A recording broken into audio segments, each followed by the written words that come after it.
Esse tema ele tinha que estar presente em toda segunda consulta com um oncologista. Porém, infelizmente, não é em todos os lugares que a gente tem essa tratativa. E é por isso que ninguém nunca te contou que após o tratamento de câncer ou durante a quimioterapia, você pode sim fazer exercício físico. Oi, eu sou Letícia Monclaro, eu sou fisioterapeuta pós-graduada em Fisiologia do Exercício e hoje a gente está aqui no podcast Despertando o Poder do Corpo para desmistificar questões que às vezes são trazidas durante a quimioterapia, mas que na realidade os estudos mais recentes, desde 2015 para cá, falam totalmente ao contrário. Mas vamos começar do começo? O que a quimioterapia vai causar no seu corpo? Ela vai causar uma inflamação sistêmica, não só local, já que não temos ainda recurso tecnológico suficiente para poder mandar ali um comprimido, um robozinho super inteligente que vai matar somente a célula cancerígena. Infelizmente, a gente atua com medicamentos que vão pegar o todo do organismo. Ele vai sim matar as células cancerígenas, mas também vai afetar outras células, principalmente as de rápida regeneração, como é o caso do cabelo, das unhas, e é por isso que a gente vê como um dos efeitos colaterais mais conhecidos o fato do cabelo cair, das unhas escamarem ou de não ter mais crescimento da unha, ou até mesmo erupções da pele, porque são células de rápida renovação. Contudo, o que passou a ser estudado é que não só afeta essas células, mas todas as células do nosso corpo, inclusive as musculares. Já que a gente vai ter uma enzima chamada TNF-alfa, onde essa enzima naturalmente ela já come ali o nosso músculo para que umas novas células sejam depositadas e façam a renovação do músculo. Porém, no tratamento da quimioterapia, em sua grande maioria, vai ficar aumentada essa enzima. Então a gente vai ter uma degeneração, vai comer mais o músculo durante a quimioterapia. E esse pode ser um dos sinais relacionados à fadiga, que a maioria dos pacientes em tratamento de quimioterapia relata. Então, pode ser só uma coincidência ou ser algo relacionado diretamente, isso aí nos estudos não foram conclusivos. E é aí que a gente entra no porquê que nunca te contaram sobre esse segredinho. Afinal de contas, o descanso para os doentes sempre foi uma coisa estabelecida lá na Idade Média como algo sagrado. Afinal de contas, era a igreja que tomava conta dos doentes, era a igreja que fazia todo esse processo de cura, ou com sangrias, ou com chás, ou com remédios, ou emplastos, enfim. Mas o descanso e a melhor alimentação eram o principal tratamento, já que essa pessoa não poderia ter relações com a família, com criança, com trabalho, deveria ser isolada. Contudo, conforme a medicina foi avançando, a gente vê que não são todas as situações que a gente tem que gerar o isolamento do doente. Na realidade, a minoria delas. Porém, ainda há esse pensamento no senso comum relacionado ao paciente oncológico, à pessoa que tem algum tipo de câncer, independentemente de qual seja, de que essa pessoa precisa paralisar completamente a vida dela para fazer o tratamento. E isso não é verdade. Tanto é que muitas pessoas conseguem, ou não por terem opção, ou realmente por gostarem, manter as suas atividades laborais, manter o seu trabalho um dia. E isso se dá ao fato de, óbvio, uma reserva de saúde pregressa, e esse assunto a gente já tratou aí na primeira temporada do podcast, então qualquer coisa volta aí nas temporadas anteriores para entender melhor esse conceito de reserva de saúde, ou porque a quimioterapia foi mais leve, ou porque ela já sabia desse segredo que eu tô te contando nesse podcast, que o exercício físico, ele é chave fundamental para você ter mais qualidade durante o seu tratamento de quimioterapia. Então, em resumo, não te contaram não por uma maldade, mas por acreditarem que é realmente o melhor a se fazer. Contudo, alguns médicos já têm mudado essa postura e orientado desde o início aos seus pacientes como fazer esse exercício físico. Afinal de contas, você não vai correr uma meia maratona estando em tratamento quimioterápico. É necessário a gente controlar a intensidade desse exercício.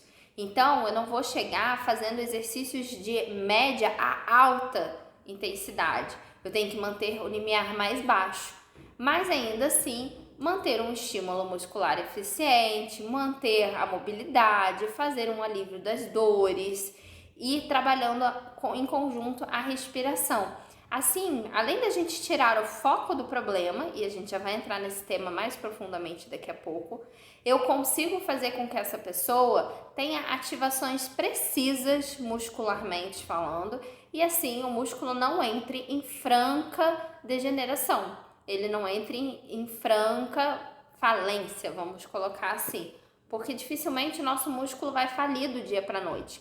Mas com a continuidade do tratamento e pós-tratamento sem o exercício físico, isso pode vir a acontecer. Afinal de contas, um músculo importantíssimo do nosso corpo é o coração e ele também se degenera por essas enzimas que ficam mais aumentadas durante a quimioterapia. É para demonizar e aí você fugir da quimioterapia por tudo isso que eu tô falando? Não, de jeito nenhum. É para entender que a quimioterapia é um mal necessário para o seu corpo, afinal de contas, ela é para combater o câncer, contudo, ela tem efeitos colaterais. E é desses efeitos colaterais que a gente trata no Pilates, na fisioterapia, que é a parte que eu vou meter mais aqui. É importantíssimo você ter acompanhamento nutricional também. Por quê? Muitas vezes o paladar vai estar alterado, você pode ter enjoo, você pode ter uma fadiga para não conseguir ficar na cozinha o tempo todo. Então, nesse cenário, é importante ter uma dieta equilibrada para não ter a perda excessiva de nutrientes, assim como conseguir manter uma capacidade energética diária. Lógico, respeitando as restrições diárias, os sinais e sintomas apresentados. Por isso é muito importante o acompanhamento multiprofissional do médico, fisioterapeuta, nutricionista e psicólogo.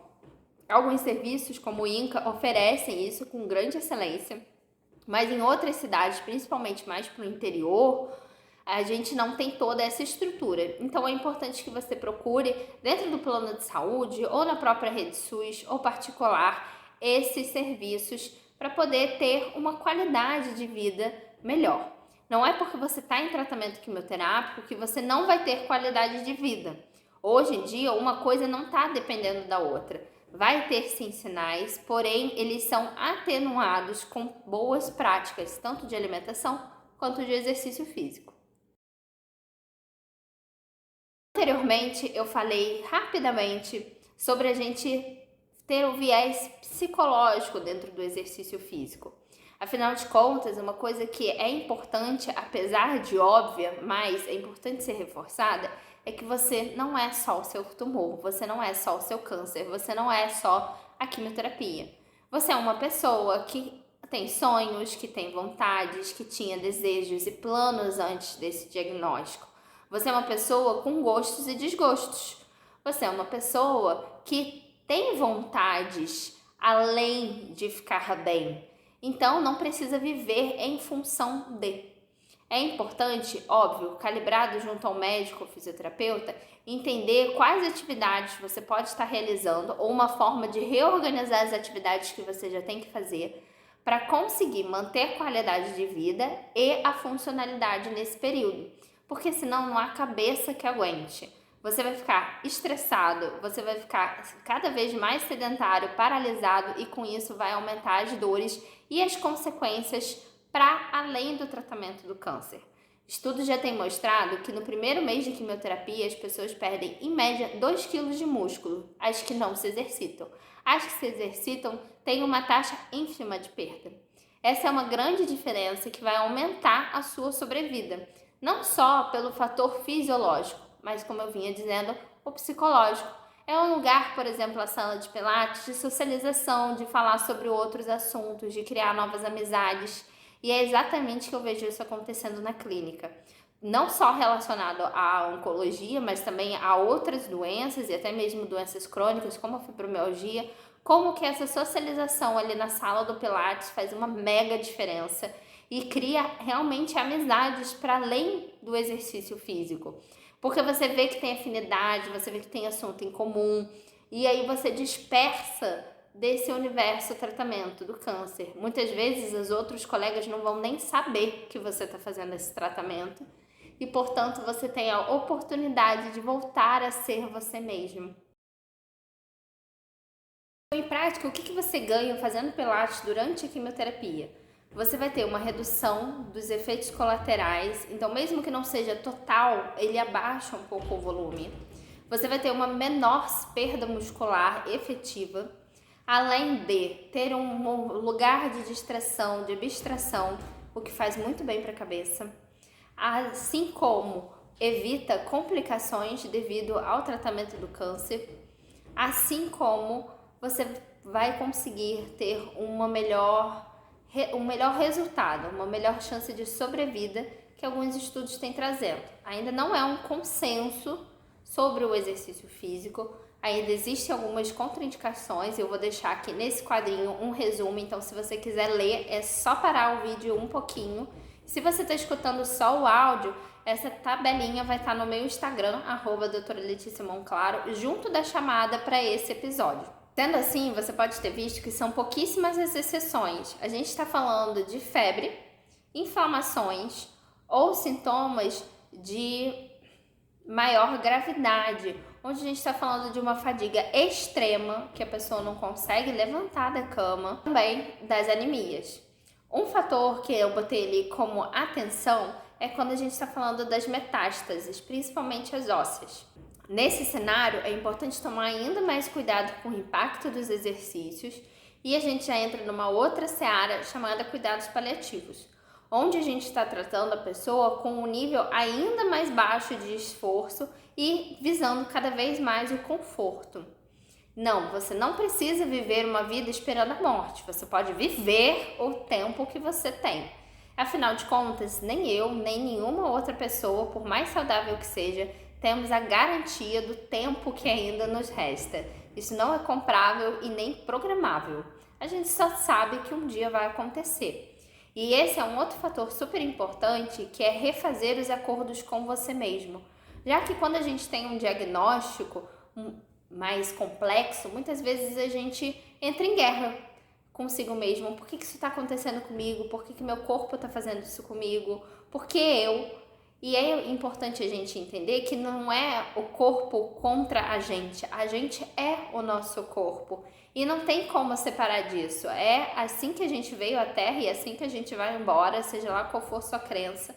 Esse vai ser o seu único corpo nessa consciência.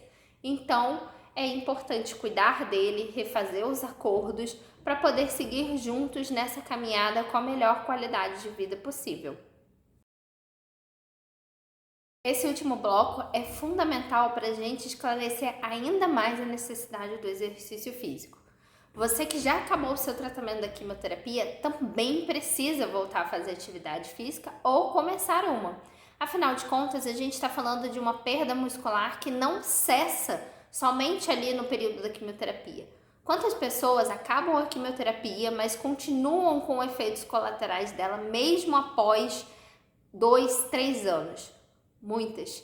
E para o músculo vai ser a mesma coisa. O corpo, muitas vezes, dependendo do tamanho desse tratamento, vai entender aquela inflamação como algo normal e vai cronificá-la. Então, essas enzimas, como a que eu falei da TNF-alfa, vão continuar aumentadas por um longo período de tempo. E se você não vai dando estímulo para o músculo, para os ossos, para os ligamentos, para que eles continuem se regenerando, a gente só vai tendo a degeneração. Então não há nova deposição de tecido, acaba tendo só degeneração, acaba tendo só perda. Sendo assim, mesmo que você já tenha feito a quimioterapia, já tenha finalizado o seu tratamento, é importantíssimo que você procure uma atividade física. E vamos lá, mais uma atenção aqui. Qual atividade física? Isso deve ser conversado junto do fisioterapeuta e médico oncologista, de preferência os dois alinhados. E quais que são os tais exercícios de baixa intensidade? Eu estou falando aqui de exercícios aeróbicos leves, como caminhadas de até 20 minutos numa velocidade baixa. Estou falando de treinamento de força no mínimo 2 vezes na semana por 35 a 40 minutos, não exceder isso, e sem aumentar a frequência cardíaca acima de 90 batimentos por minuto. Sendo assim, a gente está falando de um limiar baixo de exercício físico. Exercícios tais como a gente encontra no Pilates, onde a gente tem uma ativação muscular bem refinada, mas não tem um esforço propriamente dito muito grande. Então a gente consegue no Pilates recrutar muitas fibras musculares, mas não gerar um esforço cardiovascular enorme. A gente pode também gerar esse esforço? Claro que pode, mas não é um indicado nessas situações.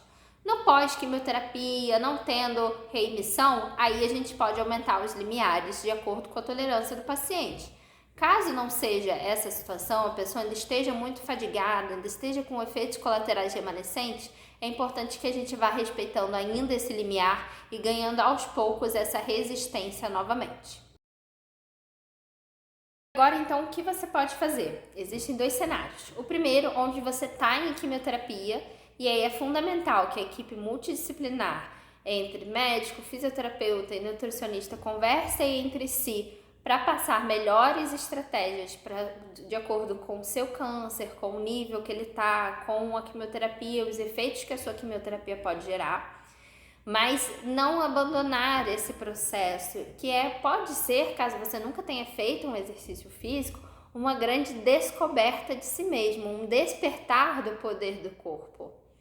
Caso você já tenha acabado a quimioterapia, também é importante conversar com essa equipe multidisciplinar para ganhar o que foi perdido e tentar reavaliar com avaliações antigas o que foi perdido nesse período, além de um relato subjetivo. O relato subjetivo é, doutora, eu senti isso, aquilo, eu fazia aquilo, aquilo outro, hoje em dia eu não faço mais. Já o relato direto é quando a gente olha exames, quando a gente vê um eletrocardiograma pregresso normal e um atual alterado, quando a gente vê exames de densitometrias alterados pós-quimioterapia e antes não tinham alterações significativas e etc. Então essa análise é super importante caso você pegue uma equipe pós o seu tratamento, mas ainda assim se redescobrir, descobrir o poder do corpo, porque até um reconquistar de autonomia, de autoestima. E para finalizar esse episódio, eu gostaria de reforçar exatamente esses pactos que a gente faz com a gente mesmo e a importância disso. Às vezes, esses diagnósticos difíceis vêm para nos alertar de situações que a gente está deixando de mão, de situações que a gente não está olhando, de questões que a gente sempre deixa para depois e o depois, uma hora, cobra a sua conta. E é por isso que a gente não deve se martirizar, brigar com o próprio corpo, nem com pessoas ao redor ou Deus. É uma questão da longevidade. Quanto mais a gente vive e quanto mais estímulos a gente anda tendo, mais as nossas células têm tido seu processo reprodutivo, vamos botar assim em termos bem leigos, alterados. Então, o que a gente precisa fazer? Prevenção e ação. Então, pensar no que pode vir a acontecer de acordo com o seu histórico familiar, de acordo até com a experiência de outras pessoas, e a partir disso tomar ações para evitar, o que não garante absolutamente nada, porém já ajuda muito quando se cria essa reserva de emergência, mesmo que ela esteja sendo construída na emergência. Agora, esse não é mais um segredo para você, que pode sim ser associado a exercício físico de baixa intensidade, à quimioterapia, e que você é muito além do que o seu tumor. E se não é você que eu estou falando, que está passando por essa situação, por essa luta, compartilhe para essas pessoas que você conhece e assim você está gerando maior conhecimento e conhecimento liberta e é o que gera qualidade de vida.